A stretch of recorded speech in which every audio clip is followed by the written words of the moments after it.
Елена Афанасьева. Вещий сон. Под утро мне приснился сон. Иду по незнакомой дороге. Вокруг весна, все насыщено влагой. Справа от меня затопленное талой водой болото. Слева небольшой бор. Обычным мрачным болотом сейчас можно любоваться. В нем отражаются облака. Я иду размашистым шагом и размышляю. Тебя нет на самом деле, Дуда. Ты только в моем воображении. Но в глубине души понимаю, что обманываю себя. Если ты существуешь, дай знать. И через несколько шагов вижу на болоте прямо в воде ярко-желтые цветы. Ладно, думаю, может быть и от тебя это знак. Но как не поверить в это? И вдруг передо мной оказался заяц. Я остановилась, чтобы пропустить его, и заяц остановился. Повернувшись к бору, он одним глазом посмотрел на меня, как будто чего-то ждал. Я сделала несколько шагов вперед и встала. Зайка тоже сделал несколько прыжков от меня и замер. Я вновь приблизилась к нему, и он вновь отпрыгнул от меня, но не убежал. Ладно, Дуда, я поняла. Если третий раз удивишь, поверю, что ты есть. Потом я вышла к реке. Как же мне переправиться? Вижу, реку переплывает лось с ветвистыми рогами. В этот момент из кустов раздался выстрел, и лось с головой нырнул в весеннюю воду. Я вскрикнула и проснулась. Как хорошо, что мне это просто приснилось. Получается, что лось от Дуды? Но кто и почему его застрелил? Все утро перед моими глазами крутилась эта картина. После такого сна ни за что на болото не пойду. Только села пить чай, как заходит к нам Йоля. Ну что, пошли на болото? Сегодня такой страшный сон видела. Может, завтра? Завтра с мамой в Кучком поеду на несколько дней. Ладно, тогда иди, одевайся. Нехотя согласилась я и принялась собираться. Какой такой сон видела? Уже у реки спросила меня Йоля. Как будто с Дудой разговаривала. Сказала ей, что на самом деле ее нет. А она? Потом я увидела цветы, много-много. Откуда-то на дорогу выбежал заяц. После этого лось переплывал реку, и в него выстрелили. От этого звука я и проснулась. Ничего не бойся. Послушай, Африкана-то сегодня не позвали? Он с отцом на рыбалку поехал. Так, болтая, мы добрались до другого берега. Лодку затащили повыше на песок, чтобы снова ничего не учудили лесные девушки.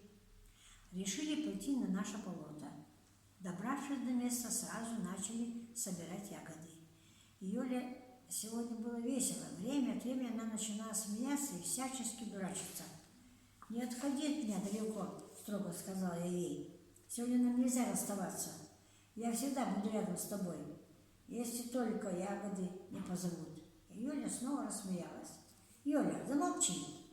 Я сегодня ничего не боюсь, сегодня мне все смех». «Да что с тобой случилось?» – начала я сердиться. «Страшный сон не зови». А над нашими головами нависла огромная черная туча, засверкали молнии, загрохотал гром, сотрясая небо и землю.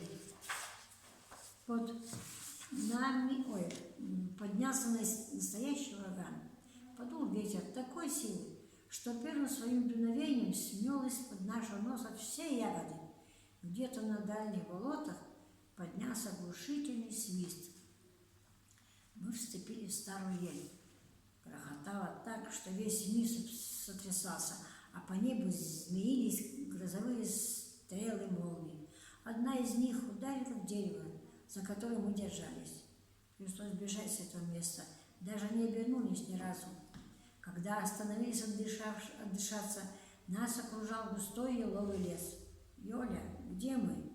Как отсюда выбираться будем?» «Что ты вот рассказывал про сон?» «Дуда подарила цветы, значит, их нам надо искать». Мы принялись высматривать ярко-желтые цветы. «Йоля, Но это же были весенние цветы, а сейчас лето. Значит, будем искать весну.